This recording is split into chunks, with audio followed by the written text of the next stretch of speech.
بسم اللہ الرحمن الرحیم۔ السلام علیکم۔ جب حضرت محمد صلی اللہ علیہ وسلم عمرے کے لیے تشریف لے گئے تو مقام حدیبیہ پر کفار مکہ نے روک لیا اور کہا کہ آپ جنگ کے ارادے سے آئے ہیں تو ہم آپ کو مکہ میں داخل نہیں ہونے دیں گے۔ اللہ کے پیارے رسول صلی اللہ علیہ وسلم نے حضرت عثمان غنی رضی اللہ تعالی عنہ کو اپنا سفیر مقرر کر کے مکہ بھیجا اور حضرت محمد صلی اللہ علیہ وسلم نے فرمایا، اے عثمان، انہیں جا کے بتاؤ کہ ہم جنگ کرنے نہیں آئے، ہم تو اللہ کے گھر کا طواف کرنے آئے ہیں۔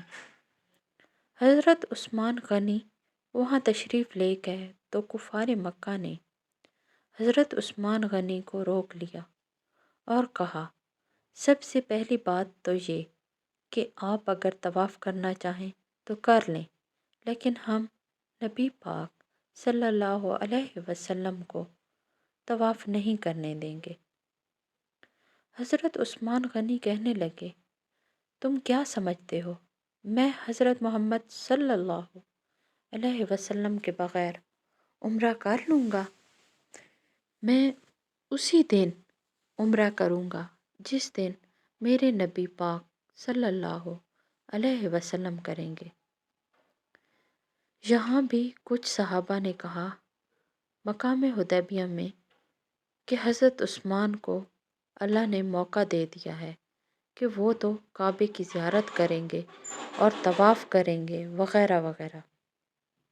صحابہ یہ باتیں کر رہے تھے تو حضرت محمد صلی اللہ علیہ وآلہ وسلم غور سے دیکھ رہے تھے۔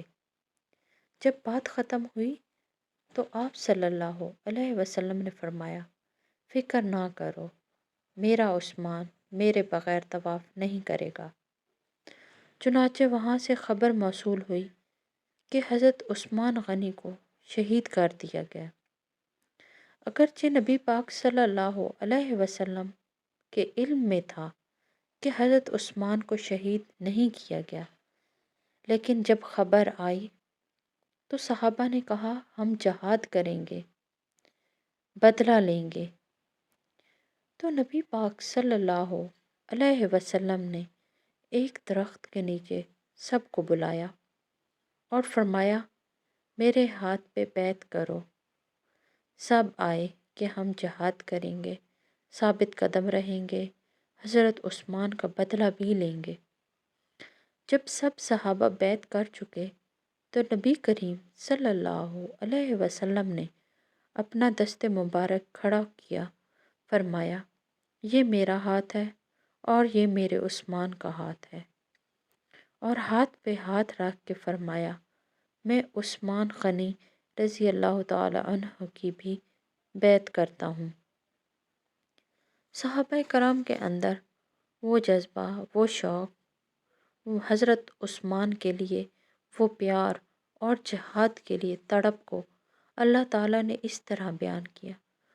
فرمایا، قرآن پاک کی آیت ہے، فرمایا، بے شک اللہ ان مومنوں سے راضی ہو گیا جو درخت کے نیچے بیٹھ کر آپ صلی اللہ علیہ وسلم کی بیعت کر رہے ہیں۔ اللہ ان اہل ایمان سے راضی ہے۔ نبی پاک صلی اللہ علیہ وسلم نے فرمایا، جس جس نے وہاں بیٹھ کر میرے ہاتھ پہ بیعت کی تھی، اس آیت کے بعد اللہ نے وعدہ کر لیا کہ ان میں سے کوئی بھی دوزخ میں نہیں جائے گا، سارے جنتی ہو گئے۔ سبحان اللہ، جزاک اللہ خیرہ۔